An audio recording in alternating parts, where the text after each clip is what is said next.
Mbote na bino nyonso bana ya Congo bebo mesani kolanda ngai Pati la Belle katina www.masoloyasika.com. Lelo tozali bongo le 6 juillet 2018. Bande kolanga na ekotelesa bino situation ya Moïse Katumbi na katina Belgique. Moïse Katumbi baza kotalisa biso ete Moïse Katumbi a commis na séjour illégal na kati na Belgique. Biso nyonso toyebi bandeko na ngai le 14 juin oyo esili koleka ba interpellaki Moïse Katumbi na kati ya aéroport ya Zaventem na Bruxelles. Ba interpellaki ye parce que azalaki na passeport falsifié. Donc passeport wana oyo azalaki na yango Moïse Katumbi ezalaki passeport première page na yango ezalaki falsifié. Donc ezalaki identité ndenge ezalaka na kati ba passeport nyonso, mais ezalaki neti identité moko ba bambi yango ko bamba. Yango tina bakangaki Moïse Katumbi pe na minute mokie batikaki ye.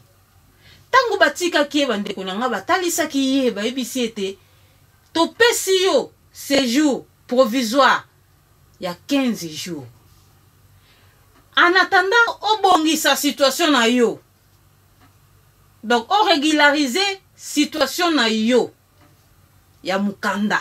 Pona Moïse Katumbi tangu ye ba interpellaki ye na kati na aéroport ya Zaventem.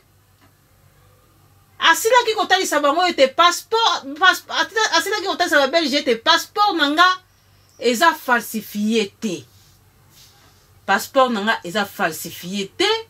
Eloko nini esalami boye parce que tango ba passeport ya sika ebimi ngai passeport nanga ya kala l'état ya Congo eboyaki kopesa ngai passeport ya sika.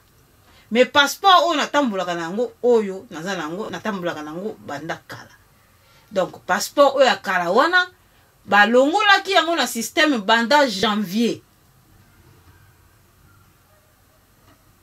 Donc Moïse Katumbi aza na passeport ya sikate, mais aza na passeport oyo akala oyo balongolaki yango déjà na système ya Congo kuna banda janvier. Ndenge ya lobi yango wana ekutani na circonstance wana ete ba Belge ba kangaye ba interpeller comme quoi que passeport wana eza falsifié. Aza kotalisa biso lisusu ete gouvernement ya Congo eboyaki kopesa ye passeport. Donc Moïse Katumbi aza na passeport ya Congo te pour le moment parce que ba Belge basali nini ba botola passeport wana. Baza kotalisa biso ete ba Belge balobi ete Moïse Katumbi a commis na situation illégale na katina Belgique. Toyebi biso nyonso bandeko na ngai soki mutu akomi na situation illégale eloko nini elekanaka. Soki okomi na situation illégale na mboka moko songolo ekosenga bango soki bakutani na yo police akutani na yo na nzela akokanga yo akomema yo wapi amemi yo na prison. Kuna na prison bakoluka nini basalela ba démarche na niveau ambassade na bino. Tango bakosalela ba démarche wala bakozwa mikanda na kati na ambassade na bino na tango wana nde tango ambassade ya ko livre bango ba mikanda ba identité na onyo surtout après na sima bakosala nini bakozongisa yo na kati na mboka na yo. Alors kaya Moïse Katumbi ezali ndenge nini bandeko?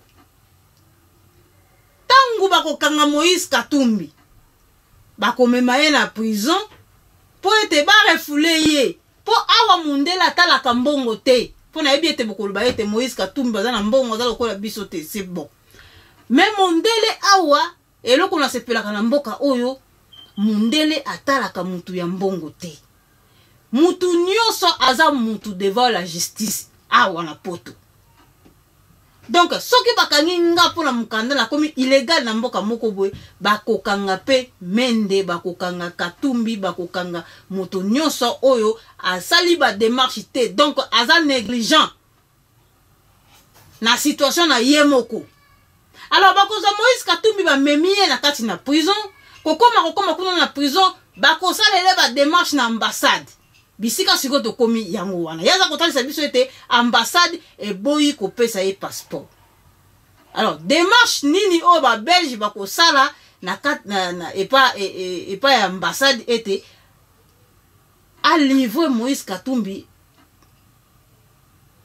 ba identité po ete ba zongisa ye na kati na Congo parce que bango ambassade ya Congo eboyi déjà biso nyonso tomonaki yango ete baza kolandele même na likambo ya falsification ya passeport oyo asilaki kosala wana lisusu dossier ekoti na kati na tribunal justice na kati na Congo kuna. Alors moyen ba belge basala ba démarche wana ekozala te parce que ambassade ya Congo soki a livre ba papier ya Moïse Katumbi ekozala ete parce que akita na kati na Congo akende kozala juge po aza na dossier na justice. Aza na dossier na justice.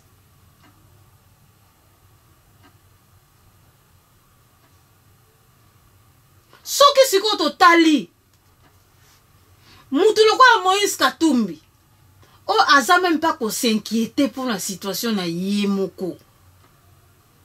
Aza ko s'inquiéter na situation na ye moko te. Mutu ya bongo Congolais alingi atia ye na pouvoir à diriger un grand pays comme le Congo. Mutu oyo ye moko aza ko s'inquiéter pour la situation na ye te. Alors Congolais alinga commissaire président de la République. Soki Moïse Katumbi ambassade à Congo eboyi kopesa ye eboyi kopesa ye ba identité, donc aza obligé atikala awa ba belge ba kotala situation na ye soki ba forcer asenga ngunda wana na ye bité.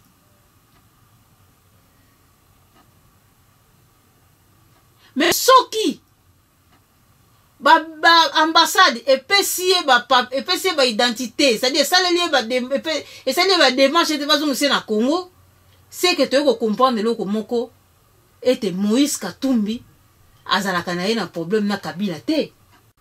Parce que comment yo mutu ye poto banda kala au sali plus de 2 ans on le kala ba TV5 oloba ete Kabila alingaki Kabila empoisonnanga place peut to mona au kota hôpital to mona te oh nazo banga kozonga na Congo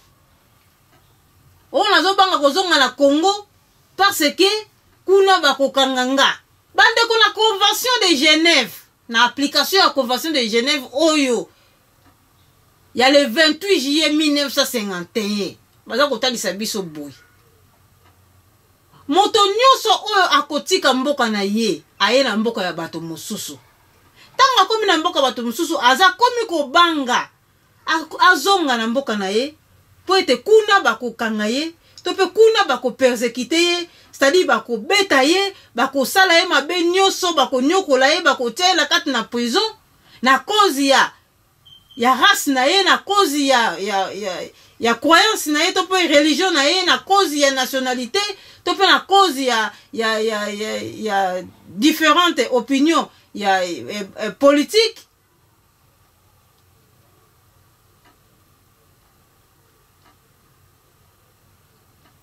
Moto ya bongo baza na droit soki a prouver makambo wana nyonso tu baza na droit ya ko retenir ye awo ba pesa ye mukanda ba réfugié parce que ekomama. Alors totali Moïse Katumbi aleki na TV5 o Kabila telanga poison o nazo banga kokita bande kolanga mutu aza ko banga kokita mutu Kabila telaki poison ayepa fundi bango. Mutu ya bongo ba epesi 15 jours à pamba sala ba démarche a commis à régulariser situation na ye.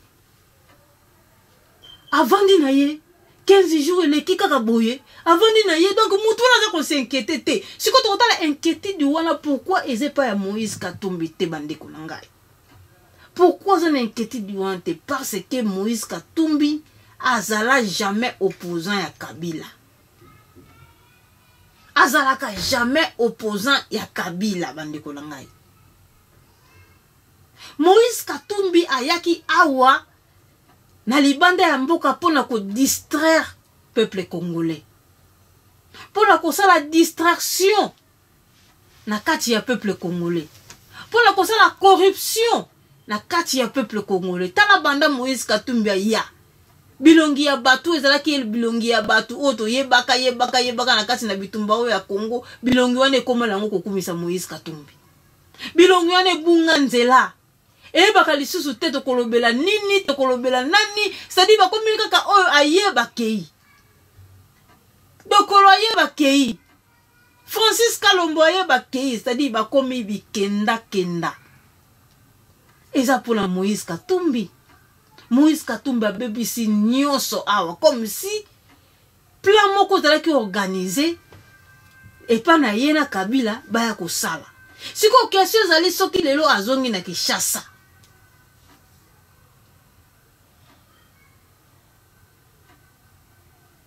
bakokanga ye te po ete mission oyo ayaki kosala awa ti ntango ba élection ekokoka yango asali ekoki. Po mutu aza na inquiétude ya vie na ye akoza na comportement wana te. Alors mutu ya bongo bolingo kendo tshei président ya Congo waza même pas komitala nzoto na ye moko, aza komibangala nzoto na ye moko te, aza kosala ba démarche te. C'est-à-dire ndenge na loboki la fois passé banda babotole nationalité na ye italienne asala ne ba démarche te ti ba ko interpeller en akati na Belgique.